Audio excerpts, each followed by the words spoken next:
Hi villagers, welcome back. I couldn't fit everything I wanted to say about introducing solids into one video, so this is part 2. Want to know what to expect when first introducing solid foods to your baby? How about some tips on how to make it go more smoothly? Well, let me help you. I'm Jade and this is my village.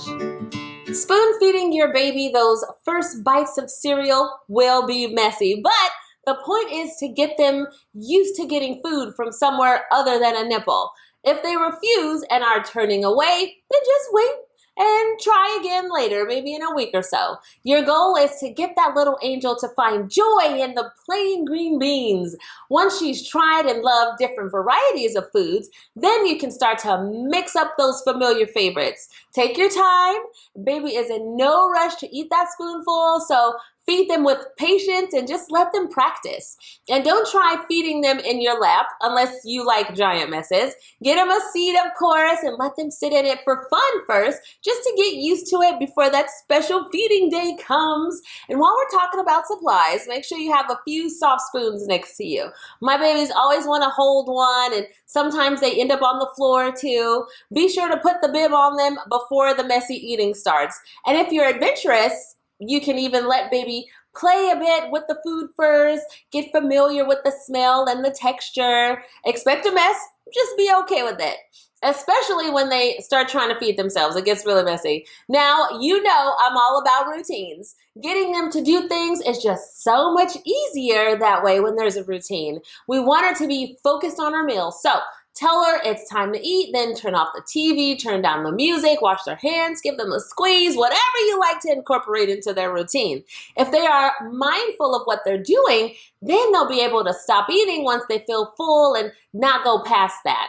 And keep in mind that some of that food that you put in will come out at first. So just try placing a little bit in their mouth until they get the hang of it, and they might reject a new food 15 times before finally deciding, hey, I like this. And that means that you give up on that food for now, but you'll definitely be trying again tomorrow or the next day.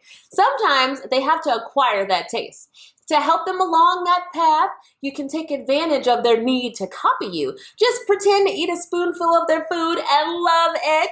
And even if they don't love it, they'll want to, because you do. So it will take time for your little one to get used to having a spoon in their mouth, and it will take time to get used to all these new tastes and textures that aren't milk.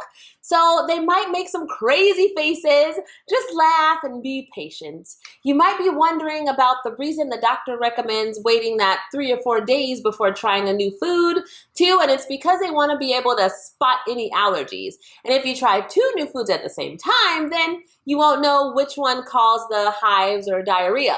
Food allergies are fairly common in babies. Their symptoms or reactions to an allergen can take on many forms. My son's allergic to a bunch of food, unfortunately, but a blood test told me that before I even started solids, thankfully. Both the AAP and the AAAA, I believe that giving those allergenic foods early, and certainly before 11 months, could actually help prevent food allergies from developing. Common ones like peanuts, egg, dairy, soy, fish, wheat.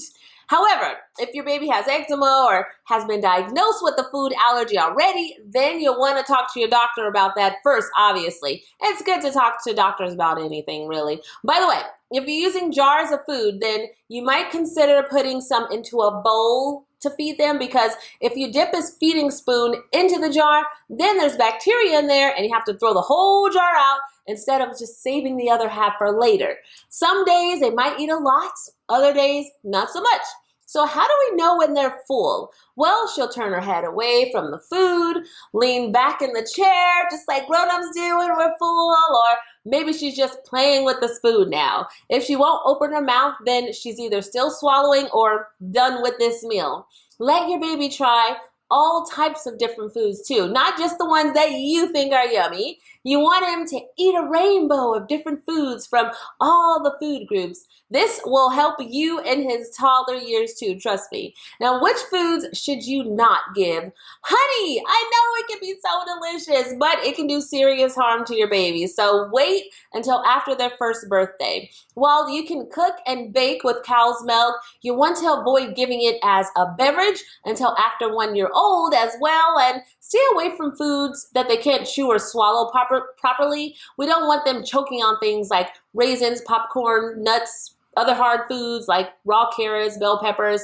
So to prevent choking too, just keep a very close eye on them for every bite. And make sure those bites are cut into teeny pieces so that older babies can swallow them whole just in case they forget to chew, which happens all the time.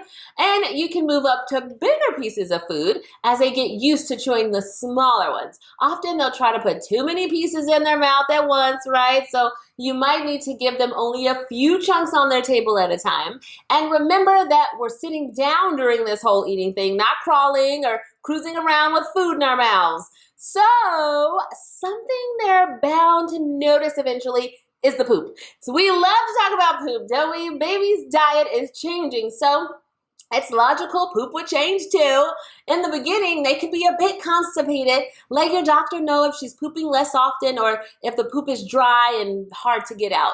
To get those bowels moving again, feed her some fruits that are high in fiber for a few days, like peaches, pears, prunes, yummy.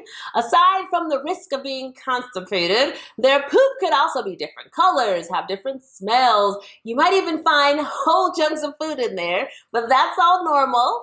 A couple more tips. Don't add cereal to bottles because baby could choke or end up gaining too much weight too. And anyway, we want them to get used to the chewing and swallowing instead of sucking thing. Last one, if you keep serving sizes small, then less food will end up on the floor. But anyway, these first foods are more about experimenting than about gaining nutrition. So let them touch the food, have fun with this whole feeding thing. If you set a great example and you let them see you happily eating, then they'll be interested in eating too. So take the steps to set them up to be good toddler eaters. Do that now. It's much easier to feed babies than toddlers. Again, remember to bring your patience, your perseverance to the high chair table, and you'll be just fine. Now share this video with everyone that's a part of a child's life. Share your own tips in the comments. Let me know if you have questions or struggles and your own ideas. Now hit that subscribe button and the bell for more parenting tips, and you can go ahead and watch my next video now.